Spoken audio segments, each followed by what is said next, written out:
Pernahkah kalian mengalami kesulitan dalam mengangkat galon? Dengan pompa galon elektrik, hanya sekali tekan, kita bisa mengisi gelas dan tanpa repot. A. Pengertian pompa. Pompa merupakan alat yang digunakan untuk memindahkan cairan, fluida, dari satu tempat ke tempat yang lain melalui media perpipaan, yakni dengan menambahkan energi pada cairan yang dipindahkan dan dapat berlangsung secara kontinu. Dalam penggunaan sehari-hari, pompa banyak digunakan untuk mempermudah kegiatan manusia terutama dalam memenuhi kebutuhan seputar rumah tangga. Dengan demikian, pompa memiliki peranan yang sangat penting.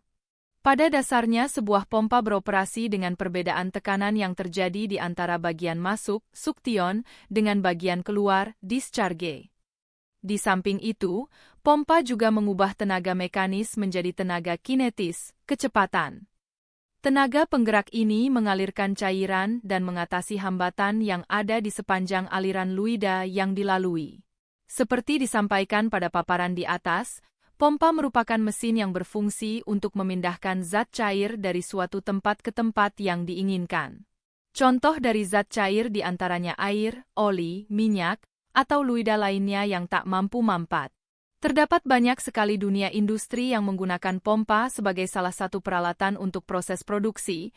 Contohnya pada pembangkit listrik tenaga uap, pompa banyak dimanfaatkan sebagai alat untuk menyuplai air umpan ke boiler atau membantu sirkulasi air yang akan diuapkan di boiler.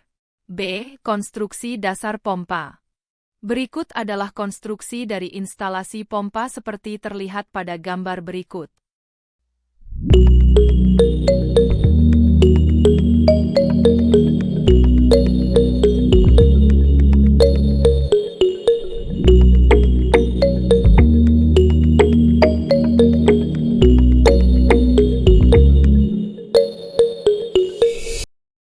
Pada dunia industri, pemanfaatan pompa itu sendiri banyak dimanfaatkan untuk menyirkulasi air atau minyak pelumas atau pendingin mesin-mesin industri. Pompa juga dipakai pada mesin motor bakar, yaitu sebagai pompa pelumas, bensin, atau air pendingin. Jadi secara kontekstual pompa sangat penting untuk kehidupan manusia secara langsung yang dipakai di rumah tangga atau tidak langsung seperti pada pemakaian pompa di industri. C. Klasifikasi pompa. Pompa diklasifikasikan seperti gambar berikut.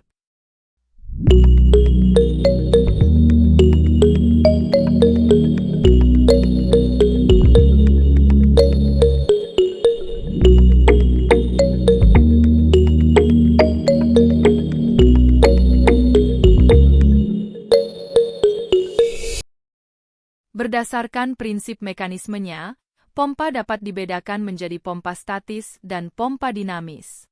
1. Pompa statis, pompa perpindahan positif. Pompa perpindahan positif, positive displacement pump, merupakan pompa yang mengalirkan fluida dengan debit yang konstan, tetap terhadap perubahan variasi tekanan dan fluida yang berpindahnya pun karena menerima dorongan desakan. Berdasarkan cara perpindahannya, pompa perpindahan positif dapat dikategorikan menjadi dua jenis, yakni pompa bolak-balik, reciprocating pump, dan pompa berputar, rotary pump. Pompa bolak-balik juga dapat dibagi ke dalam jenis lain, yakni pompa torak, pompa plunyer, dan pompa diafragma. Begitupun dengan pompa berputar, rotary, yang masih dapat dibagi ke dalam tiga bagian, yakni pompa roda gigi, pompa ulir skrewu, pompa vane, dan pompa lobe. Pompa bolak-balik atau reciprocating pump adalah pompa yang mengubah energi mekanis poros dari penggerak pompa menjadi energi aliran dari zat cair yang dipindahkan dengan menggunakan elemen yang bergerak bolak-balik dalam silinder. Pompa bolak-balik umumnya digunakan untuk pemompaan sumur minyak. Adapun kekurangan pompa bolak-balik antara lain: 1. Tekanan yang dihasilkan tinggi, sehingga hanya dibatasi oleh tenaga dari unit pompa dan bagian dari unit pompa. 2. Tekanan yang dihasilkan tidak bergantung dari kapasitasnya. 3. Kerja pompa membutuhkan katup-katup, sehingga dilihat dari segi ekonomis kurang praktis. 4. Membutuhkan dimensi yang besar untuk mendapatkan kapasitas terbaik. 5. Efisiensi rendah pada kapasitas tinggi. B. Pompa berputar, rotary pump. Susunan penggerak pompa rotari untuk desain multishaft terdiri dari dua jenis. Elemen pemompa pada poros yang digerakkan dapat menggerakkan elemen pasangannya pada poros yang bebas. Akan tetapi bila bahan-bahan abrasive yang ada di dalam cairan itu dapat menyebabkan keausan yang berlebihan atau bila elemen pemompa itu fleksibel, roda gigi pengatur waktu, timing gear, akan menggerakkan poros yang bebas tadi. Hal ini memungkinkan elemen-elemen pompa beroperasi pada clearance yang sempit tanpa terjadinya persentuhan yang keras. Pompa rotari dibagi menjadi beberapa bagian, di antaranya 1. Pompa roda gigi 2. Pompa kuping 3. Pompa ulir atau sekrup 4. Pompa baling 2. Pompa dinamis. Pompa dinamis adalah pompa dengan daerah kerja yang tidak berubah selama pompa melakukan fungsinya. Pompa dinamis mempunyai komponen dasar, yakni sebuah rotor dengan satu sudu-sudu yang berputar dengan kecepatan yang tinggi. Pada saat fluida masuk, maka sudu-sudu akan mempercepatnya sehingga terjadi kenaikan kecepatan absolut fluida dan tekanannya, lalu melemparkan aliran melalui volut. Adapun yang tergolong ke dalam pompa dinamis, antara lain, A. Pompa aksial.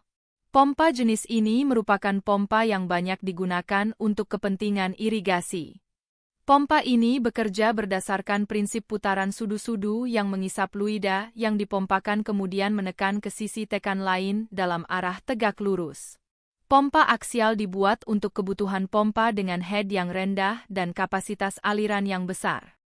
Pompa benam dikenal juga dengan pompa submersible. Pompa jenis ini menggunakan listrik untuk menggerakkan motornya. Pada praktiknya, pompa benam harus berada di dalam air atau cairan yang akan dipompakannya. Motor pompa akan dibungkus dan dikemas secara rapat dan kedap air. Di sekitar motor pompa diisi dengan minyak guna melindunginya dari kerusakan, yakni mencegah masuknya cairan apapun yang dapat menyebabkan korsleting ke dalam motor pompa. Pompa hidraulik ram merupakan jenis pompa yang tidak memerlukan energi listrik untuk bekerja. Pompa ini bekerja dengan memanfaatkan tekanan dinamik atau gaya air yang timbul dari adanya aliran air dari sumber air ke pompa.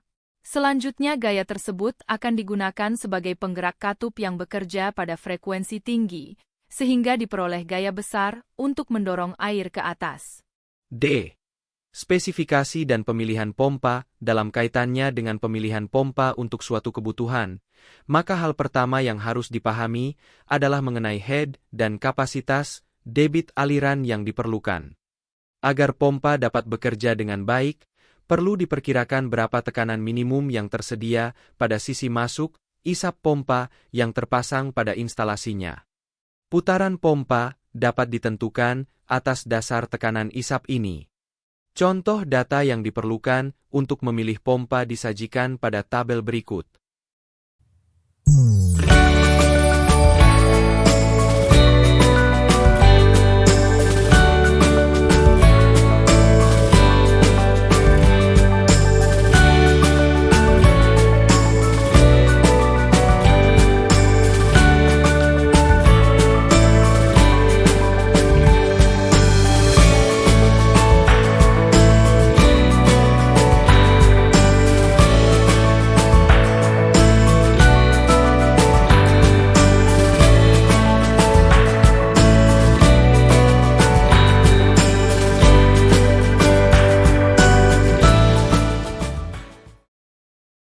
Tahap perencanaan yang diperlukan dalam membuat sebuah produk rekayasa teknologi terapan, yaitu mencari ide terkait produk yang akan dibuat dan menuangkannya dalam bentuk desain. Tahap perencanaan merupakan tahap yang sangat penting. Dalam menciptakan sebuah produk rekayasa teknologi terapan diperlukan ide dan perencanaan yang baik. Ide-ide produk dan perencanaan produk rekayasa digambarkan dalam sketsa agar ide terlihat atau berwujud. Ide-ide rancangan dapat disajikan menjadi sketsa desain dalam sebuah buku atau lembaran kertas.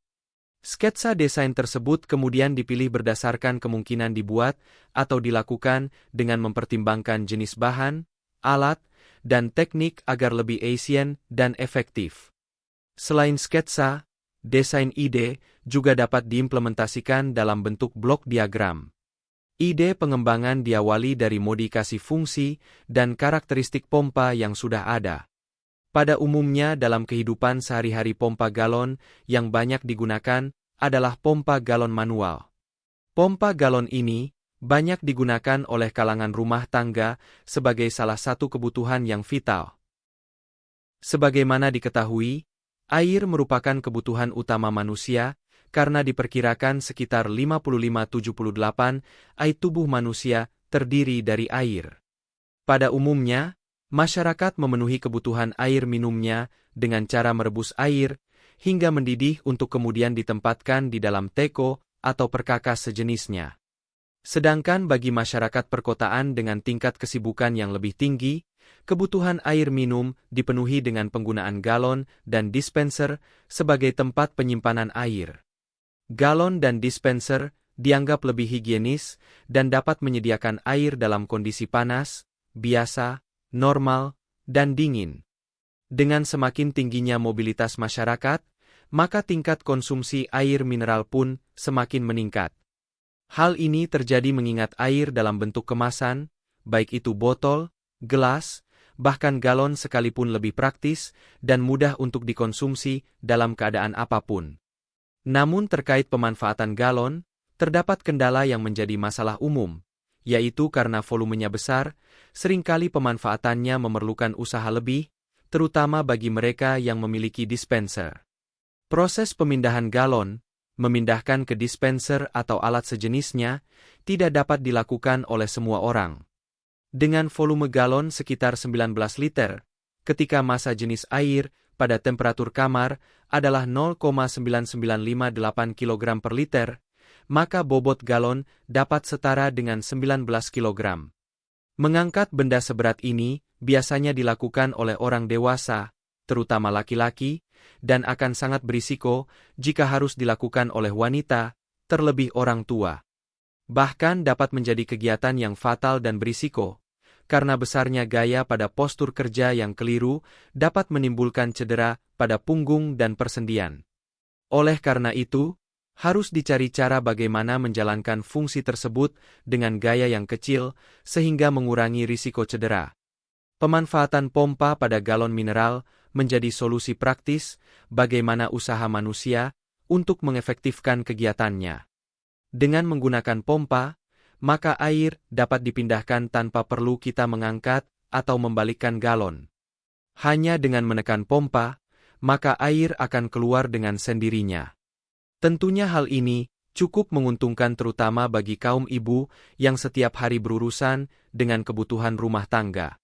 Penggunaannya pun cukup mudah, tinggal ditekan ujung pangkal pompa, maka air akan mengalir dengan sendirinya seperti terlihat pada gambar berikut.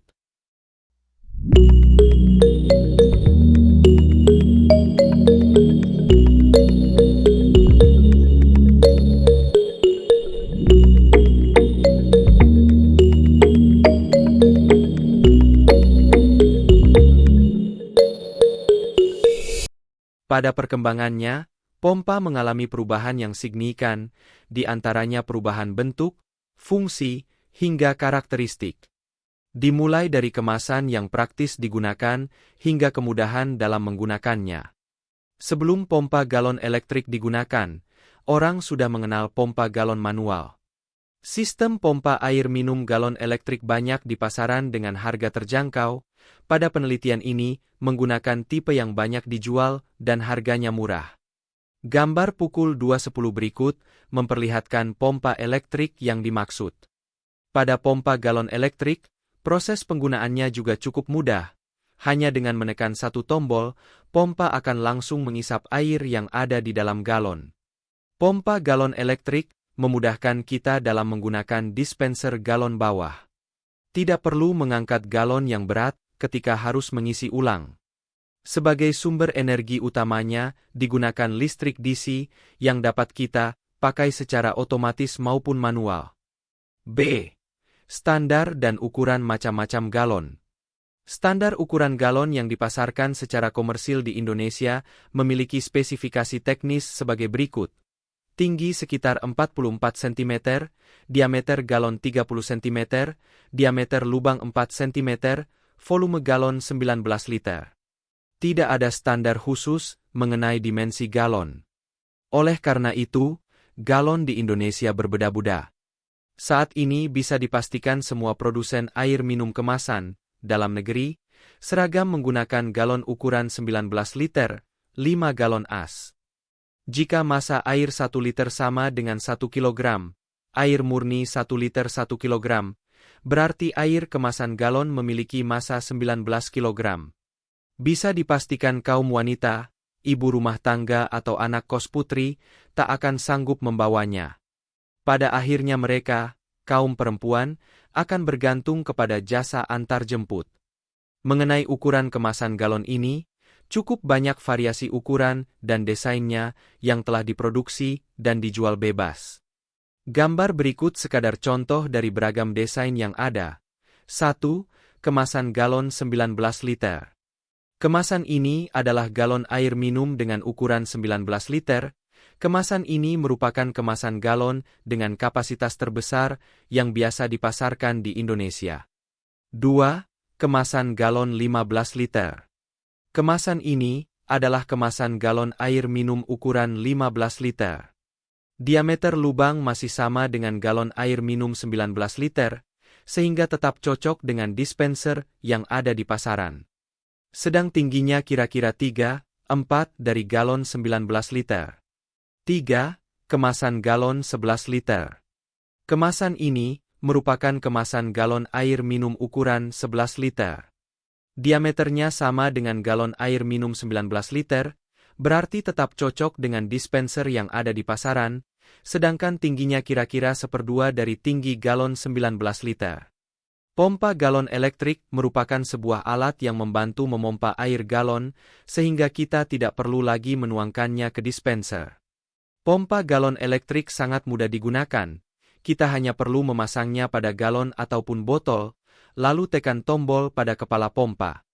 Setelah itu, air akan memancar dengan sendirinya.